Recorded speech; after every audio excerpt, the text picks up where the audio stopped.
Assalamualaikum warahmatullahi wabarakatuh. Saya Sally Julita dari kelas 3A Pendidikan Geografi. Di video kali ini, saya dan rekan kelompok 7 akan mempresentasikan materi tentang sungai, mata kuliah hidrologi yang diampu oleh Ibu Fatmawati MPD. Baiklah, penjelasan yang pertama akan disampaikan oleh saya sendiri, kemudian akan dilanjutkan oleh rekan kelompok saya, yaitu Siti Khosyiah.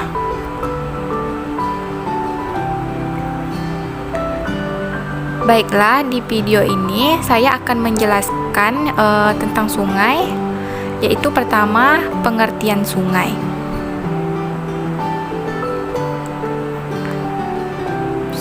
Sungai adalah aliran yang berukuran besar dan memanjang yang mengalir terus-menerus dari hulu menuju hilir. Sungai tidak harus berupa aliran air di permukaan tanah, namun dapat pula berada di bawah tanah atau disebut dengan underground river. Aliran sungai secara alami membentuk pola secara alami mengikuti topografi. Nah, jenis tanah dan batuan geologi pada kemiringan secara faktor lainnya.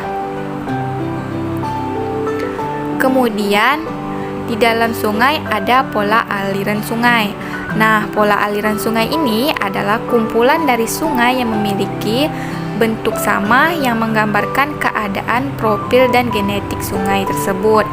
Terbentuknya pola aliran sungai disebabkan oleh faktor-faktor alami seperti morfologi, jenis tanah dan batuan, dan tingkat erosi pada struktur geologi. Nah, bisa kita lihat dari gambar pola aliran sungai ada di gambar tersebut. Kemudian di dalam sungai terdapat jenis aliran sungai. Pola aliran sungai secara umum dibagi menjadi 5 macam, yaitu ada pola aliran dendritrik, kemudian ada pola aliran rektangular, kemudian ada pola aliran trellis, dan ada pola aliran radial, kemudian ada pola aliran radial sentripetal. Dan di dalam sungai terdapat juga bentuk aliran sungai. Nah, di dalam bentuk aliran sungai ini terdapat berbagai bentuk atau tipe aliran sungai. Bisa kita lihat di dalam aliran sungai ini terdapat 12 bentuk aliran beserta penjelasannya. Nah, penjelasan yang pertama yaitu sungai konsekuen lateral.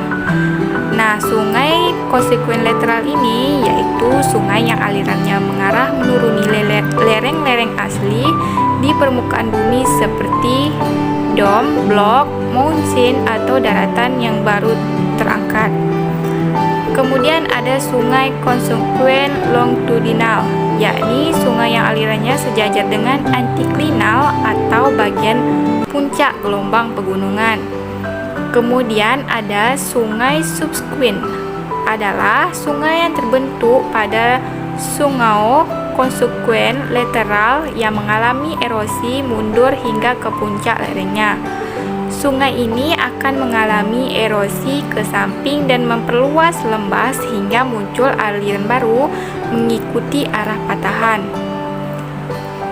Kemudian ada sungai supermoposet, yaitu sungai yang mengalir pada lapisan sedimen datar yang menutupi lapisan penutup dan memotong formasi batuan awal, sehingga alirannya tidak sesuai dengan struktur batuan. Kemudian ada sungai antecedent, yaitu sungai yang arah alirannya tetap karena mengimbangi pengangkatan yang terjadi. Sungai ini hanya terbentuk bila pengangkutan berjalan lambat. Kemudian ada sungai resequent, adalah sungai yang alirannya menuruni kemiringan patahan atau deep slope. Aliran daerah dengan sungai resequent lateral dan bisa umumnya terbentuk dari aliran sungai subsequent. Kemudian ada sungai obsequent.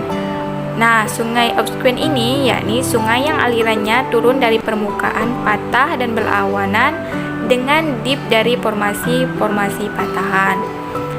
Kemudian ada Sungai Isequin. Nah, Sungai Isequin ini yaitu sungai yang alirannya terbentuk tanpa menyebabkan nyata.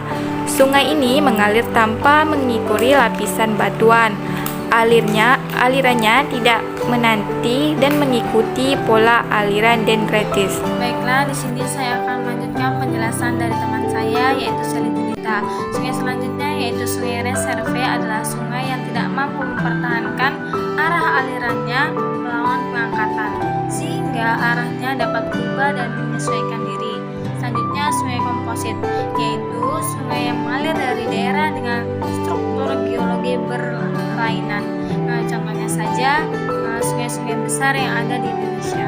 Sungai selanjutnya yaitu Sungai Anak Rinal, adalah sungai yang mengalir pada permukaan dengan kecepatan lambat, terangkat dan arahnya pengangkatan berlawanan dengan arus air. Sungai selanjutnya yaitu Sungai Compound, adalah sungai yang membawa air dari daerah yang memiliki geomorfologi berlawanan, yaitu klasifikasi sungai yang mencakup tentang sumber air, debit air, pola aliran, arah aliran, dan struktur geologi. Yang pertama yaitu klasifikasi sungai. Sungai adalah massa air tawar yang mengalir pada suatu lembah secara alamiah dari sumbernya yang bermuara ke danau, rawa, ataupun laut. Daerah aliran sungai atau das adalah keseluruhan wilayah yang airnya berpelepasan pada sungai utama yaitu Sungai Induk bersamaan dengan anak-anak sungainya. Misalnya saja Das Kapuas, Das Rayu, dan Das Cimanuk. Sedangkan sungai dapat diklasifikasikan berdasarkan sumber airnya, volume aliran, dan arah alirannya. Sungai di sini ada beberapa. Yang pertama sumber air sungai, volume air sungai, dan arah aliran sungai. Membahas tentang sumber daya air. Air adalah sumber daya berupa air yang berguna atau berpotensi bagi manusia. Kegunaan air ini meliputi penggunaan di bidang pertanian, industri, rumah tangga, rekreasi, dan aktivitas lingkungan. Sangat jelas terlihat bahwa seluruh manusia membutuhkan air tawar. C yaitu debit sungai. Dalam hidrologi adalah laju alir volumetik air dengan sejumlah sedimen padat, misalnya pasir, mineral teratur misalnya magnesium atau klorida, dan bahan geologis misalnya adalah alga yang ikut bersamaan air melalui ruas penampang melintang tertentu. Di sini istilah debit juga digunakan dalam bidang lain, misalnya aliran gas yang juga merupakan ukuran volumatik persatuan waktu. Istilah debit dalam hidrologi sinonim dengan debit aliran atau stream flow yang digunakan pakar hidrologi sungai, dan debit keluaran atau outflow yang digunakan dalam sistem penampung air, tetapi berbeda dengan debit masukan yaitu inflow. Di sini juga dijelaskan tentang metode untuk mengukur dan memperkirakan debit dari suatu sungai. Dilakukan berdasarkan bentuk sederhana dari persamaan kontinuitas dan turunannya, dapat dilihat pada gambar di samping. Yang B adalah pola aliran sungai. Yang pertama, pola aliran dendritik akan terbentuk jika pertemuan antara anak-anak sungai ada yang membentuk sudut lancip dan tumpul. Yang kedua, pola aliran paralel atau sejajar dapat dijumpai pada daerah-daerah perbukitan yang memanjang dengan kemiringan lereng yang cukup curam. Yang ketiga yaitu pola aliran trellis, dicirikan dengan percabangan anak-anak sungai pada sungai utama yang membentuk sudut siku-siku. Pola ini dapat dijumpai pada kompleks pegunungan patahan dan lipatan. Keempat yaitu pola aliran menyebar atau radial, menunjukkan ciri aliran yang berbeda arah, ada yang ke utara, barat, timur, dan selatan. Pola aliran ini biasanya terdapat pada daerah gunung yang terbentuk kerucut. Yang lima yaitu pola aliran memusat, menunjukkan ciri aliran yang memusat pada lahan tertentu. Pola aliran ini biasanya terdapat pada daerah cekungan seperti Dolina di daerah Kars. Yang enam yaitu pola aliran anular, menunjukkan ciri aliran yang berpencar, tetapi Tetapi Sungai Orde 1 berpusat pada Sungai Orde 2 yang melingkar. Pola aliran yang demikian menunjukkan daerah berbentuk kubah yang teroris. Lanjut. Yang 7 yaitu aliran rektangular. Merupakan pola aliran dari pertemuan antara alirannya membentuk sudut siku-siku atau hampir siku-siku. Pola aliran ini berkembang pada daerah rangkahan dan patahan. Pembahasan selanjutnya yaitu arah aliran sungai.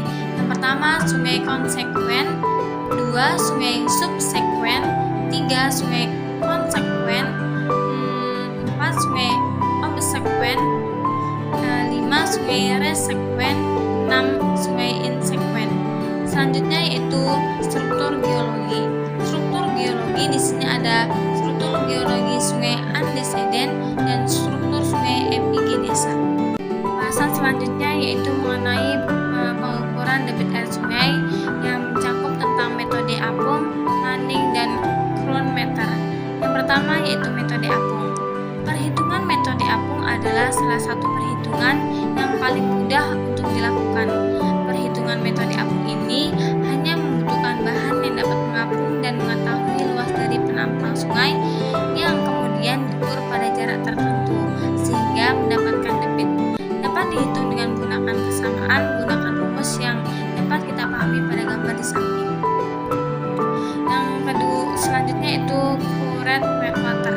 Current water atau dikenal juga dengan alat ukur arus biasanya digunakan untuk pengukuran aliran pada air rendah. Alat ini merupakan alat pengukur kecepatan yang paling banyak digunakan karena memberikan ketelitian yang cukup tinggi. Kecepatan aliran yang diukur adalah kecepatan aliran titik dalam satu penampang air tertentu. Selanjutnya, pengukuran kecepatan arus air dapat dilakukan dengan beberapa metode, antaranya yaitu yang pertama yaitu metode garis lengkung. Cara ini memerlukan pengukuran pada banyak titik dan satu garis vertikal dari permukaan air sampai dasar sungai. Yang kedua yaitu two-point method atau metode pengukuran dua titik. Pengukuran kecepatan aliran air dengan cara ini dilangsungkan pada titik di kedalaman 0,2 dan 0,8 dari permukaan air. Ketiga yaitu sixteenth method atau cara pengukuran 0,6 kedalaman. Cara pengukuran ini dilakukan pada titik 0,6 kedalaman dari permukaan air. Baiklah, pembahasan selanjutnya yaitu tentang faktor yang mempengaruhi debit sungai. Adapun banyak faktor yang mempengaruhi besar dan kecilnya debit air dan tentunya debit air yang terdapat di sungai. Faktor-faktor tersebut antara lain yang pertama yaitu curah hujan. Tidak diragukan lagi jika curah hujan menjadi faktor utama dari besar debitnya air. Jika curah hujan dalam keadaan tidak tinggi, ada kemungkinan debit air sungai pun juga tidak akan tinggi dan sudah tentu aliran di sungai tidak begitu deras. Yang kedua yaitu bentuk topografi. Topografi juga berpengaruh pada debit air, terutama yang terdapat pada lereng, baik berupa derajat kemiringan tanah, panjang lereng, dan lain sebagainya. Yang ketiga yaitu luas wilayah aliran. Luas daerah atau sungai yang tidak memiliki ukuran besar atau dengan kata lain termasuk sungai kecil, biasanya debit tadi materi dari kami kelompok 7. Kurang lebihnya mohon maaf. Assalamualaikum warahmatullahi wabarakatuh.